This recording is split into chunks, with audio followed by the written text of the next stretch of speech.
So I just want to say thanks for signing up to the beta. This has been a project that myself, John, Terry, and Abdul and Abs have been working very, very hard on for a number of months. This is a kind of a concept that has kind of evolved over the last really 2 years or so. So we're delighted to kind of bring this to you as I think we've been very clear from the outset. This is very much a beta platform. There's lots of things that we're going to be doing. The roadmap is huge, but it's certainly functional. So we'd like to run through this with you this afternoon or this evening or this morning, depending if you're in the States or not. So we'll do a quick walkthrough, a quick sort of intro in terms of what the platform is, typical user cases, what it replaces, because you know that there are some tools obviously out there already that do various elements of data gathering and list building, who it's designed for, and quite importantly, what it's not. So what it's not designed for as well. We'll talk about some of the data privacy, the pricing, and then we'll dive straight into the platform demo. So certainly the first few sort of slides here, it's not death by PowerPoint. We'll keep this short, but thought it was important just to give you guys an overview in terms of what this platform is. So in a nutshell, this platform is designed to give you access to your total addressable market instantly.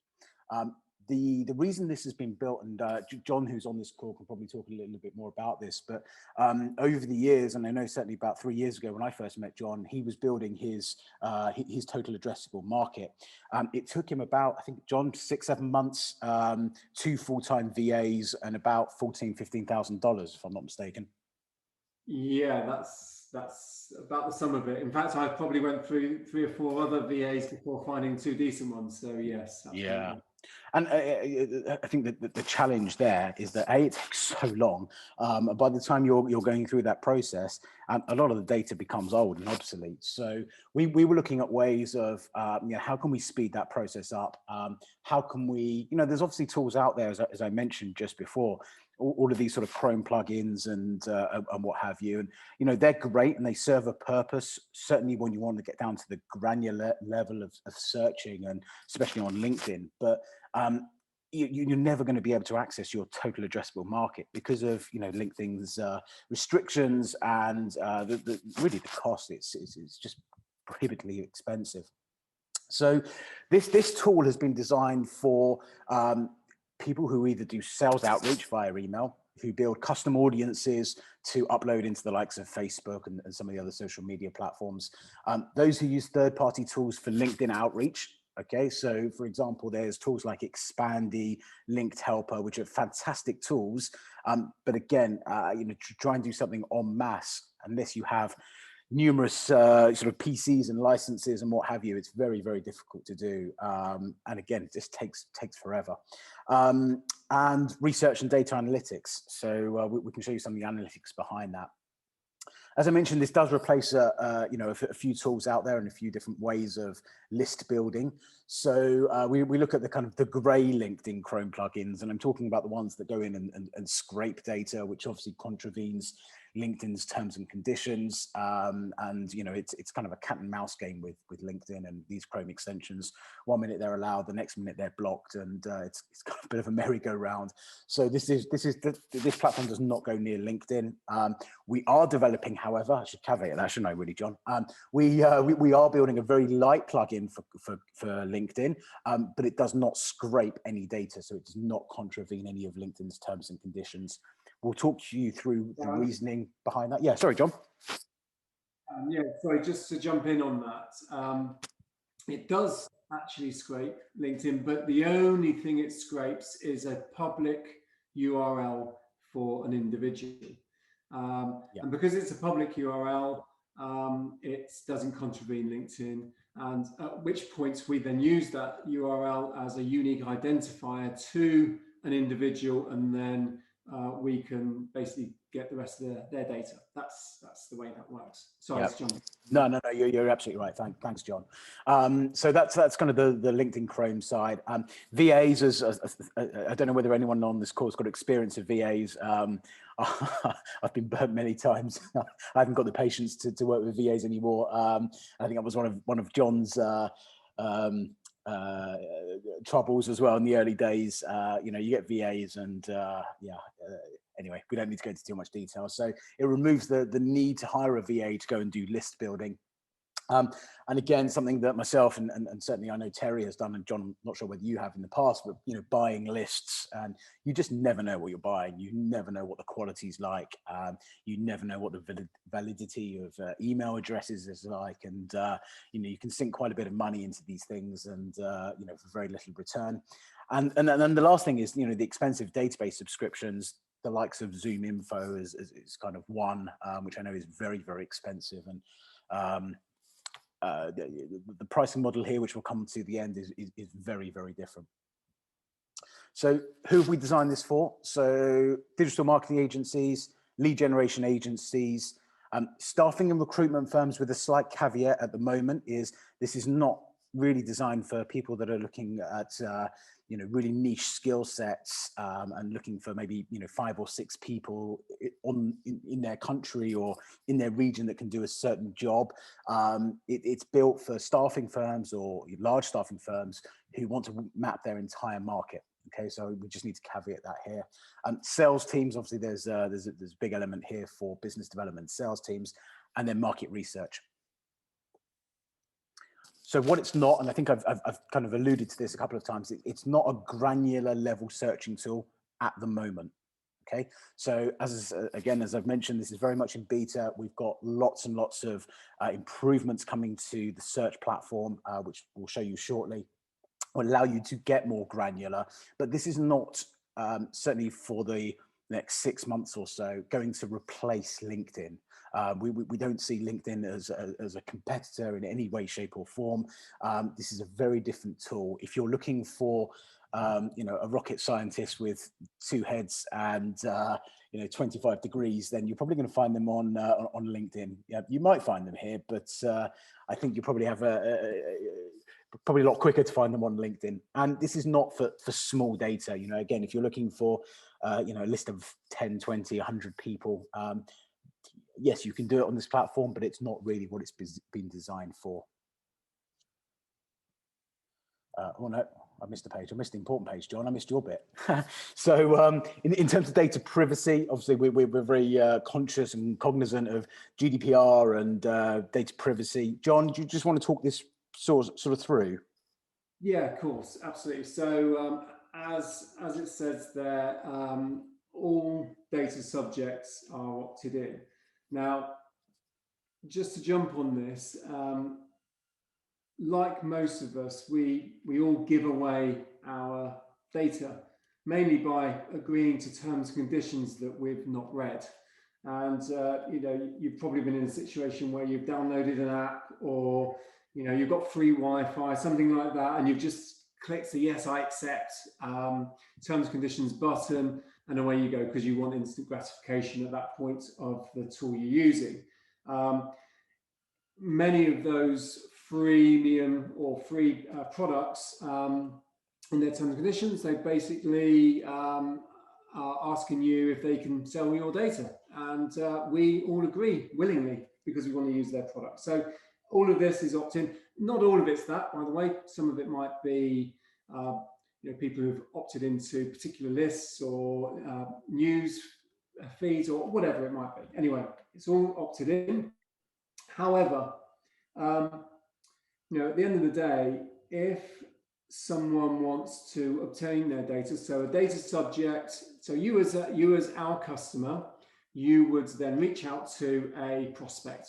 Okay, if that prospect takes umbrage by that, or wants to obtain their data, understand what their data is being used for, wants to opt out, or wants to, I don't know, petition their rights not to be found, then we have the mechanisms in place for that data subject to come to you, and then for you to pass it up the chain to us for us to then process. Okay, so that's important.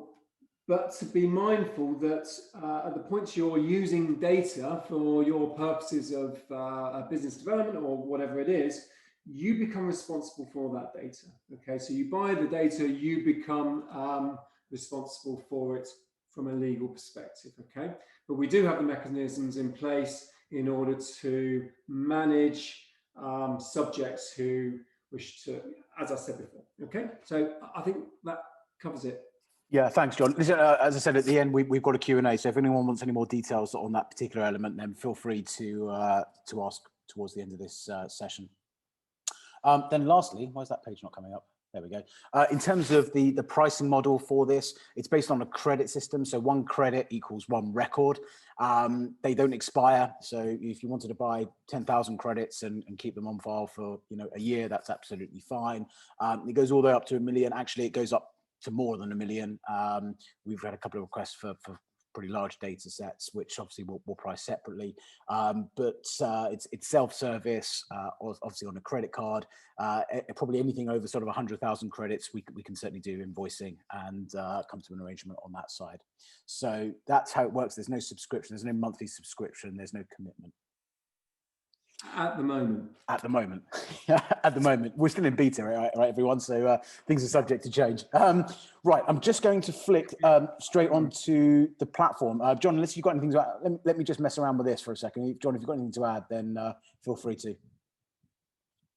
Right, hopefully everyone can see my, John, you see my screen? Yeah, you're good to go. Great, okay, so the first things first is creating an account. It's really important. We can only accept business email addresses. We cannot, for data security reasons, accept Gmail, Hotmail, Yahoo, etc. So you need to register with a business email address. It simply won't let you register with one of the others. Once you've put in your email address and password, which is obviously encrypted, you'll then get a verification email with a PIN code.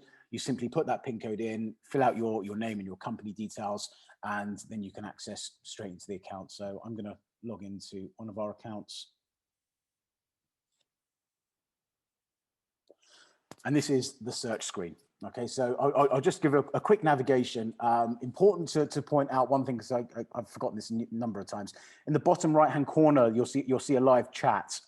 This is a live chat. This is not a bot. It was usually someone there, and if not, they'll come back to you. Please use that facility if you need us to help you build your searches, validate some of the records that you're putting in. Please use that. That's what it's there for. Obviously, as things progress, this will become more intuitive. As you start using it, you'll become more familiar. But there is that support there, which I think is like 14 hours for every day. So we should cover you off. A couple of navigation points. You'll see question marks in all of the search criteria. That's really a tooltip that will give you instructions on that specific field. So some fields will be ands. So a skill could be, for example, Java and .NET, or it could be an or. So in a job title, it could be CEO or CFO.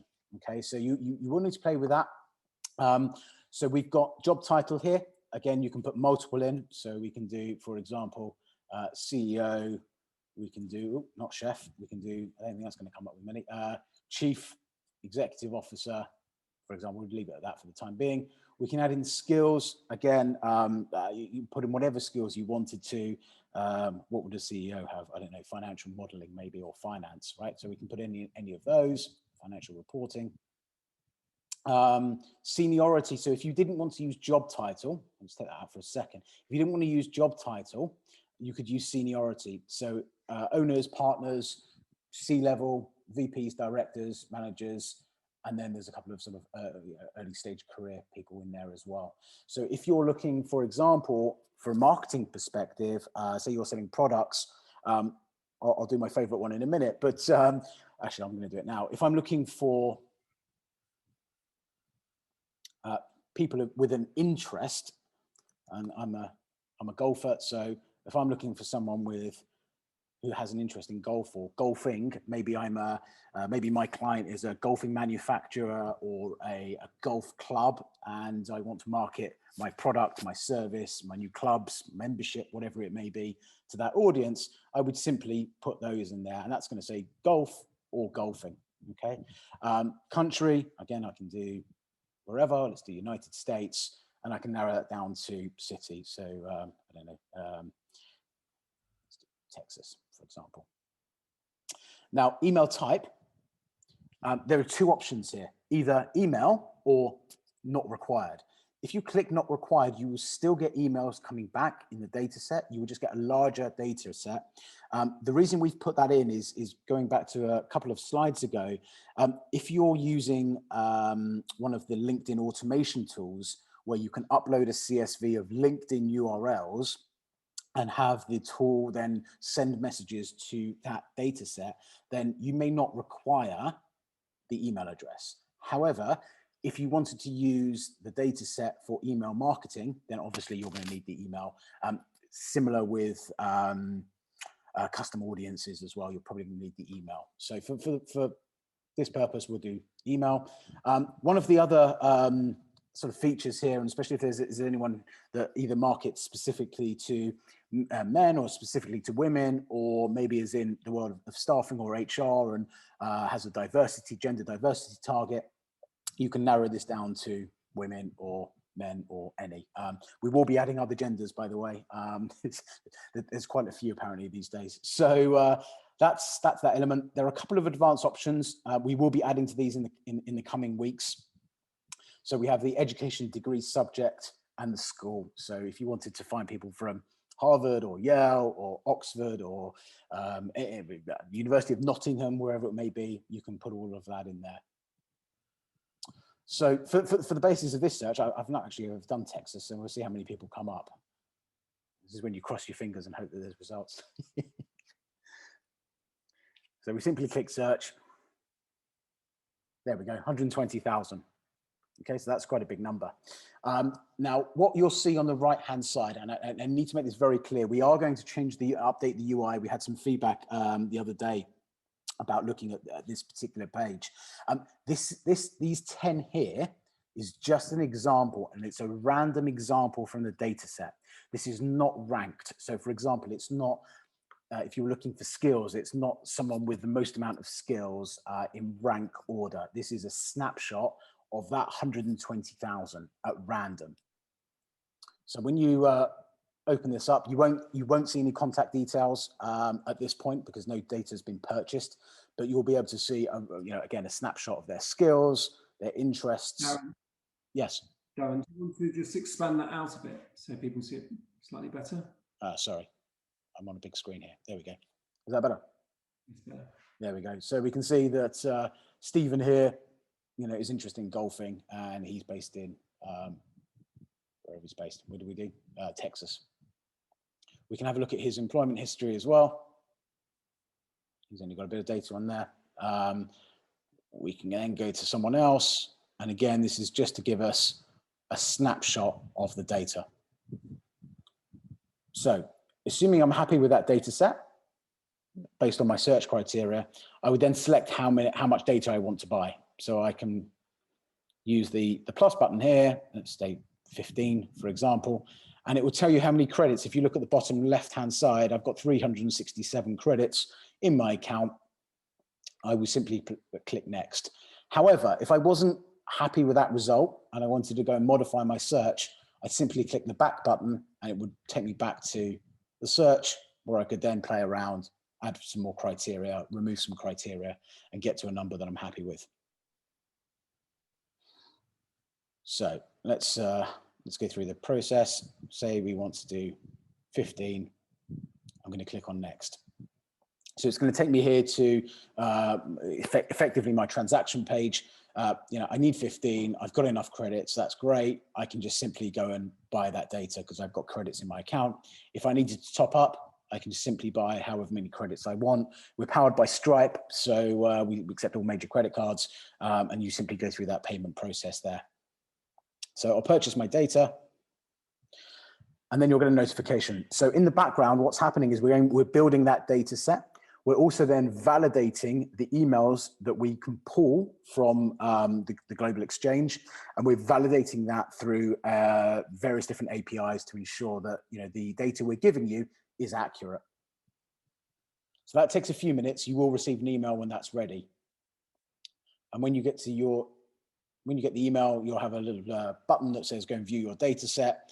And you can, it's actually at the moment, the newest one's at the bottom. I think we are going to change that and make it at the top. But for all intents and purposes, the one at the bottom is your latest data set. You'll see two numbers here, which may confuse you at first. It confused me when I first saw it. So 255 is the amount of data lines that have been brought back. Okay, so that's the amount of rows of data. 340 is the amount of emails that have been validated. So you may be thinking, hang on a minute, I've only got 255 people. Why have I got 340 email addresses? Well, the answer to that is that one data subject may have multiple email addresses. We will verify any email address that we can find, whether it be a personal email address, a business email address, multiple business email addresses, or multiple personal addresses. So when you download your data file, every email address in there will be validated, okay? So I can click on our Explore button, which will allow you to just manipulate a little bit the sort of data set. Just give that a second to load. And I can, based on the filters, I can look maybe unverified emails or valid emails.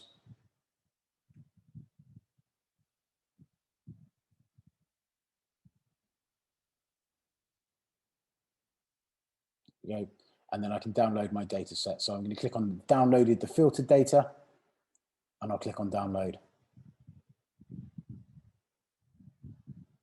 Now, for data sets that are relatively small, so up to, I think it's about 10,000, it's very simple. It's one simple CSV.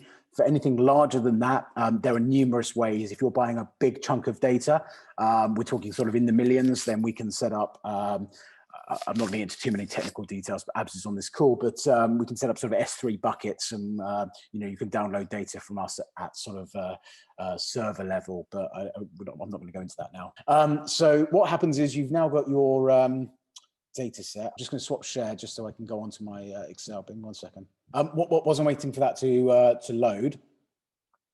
There are a couple of other features here, which I'm not going to run through in any major detail today, but you know, this has been certainly built as an enterprise grade platform.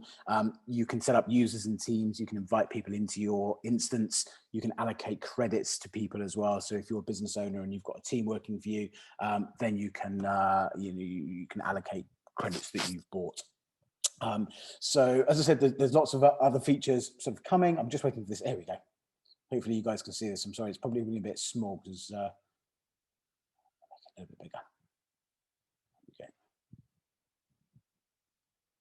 So this is your CSV. Now with the CSV, I'm going to sort of make some assumptions here that most people on this call have used CSVs before and understand how to sort of move columns around and formulate sort of first names and last names in capital letters and what have you. So you're free to do anything you want with this data set. You can upload this into your CRM. You can upload this into your email sequencing tool, whatever it may be. And you'll have all the data that you've purchased. There is more data to actually be added to this CSV, but importantly here, you'll see numerous email addresses. All of the email addresses here are valid. They've all been validated. So it's up to you to decide whether you want to send someone, you know, the same email to multiple email addresses. You just want to use their personal email address. You want to use their business email address. And if you open these columns a little bit more, you'll be able to sort it in a bit more detail. There we go. So we've got work email addresses, we've got current professional email address, and we've got personal email addresses.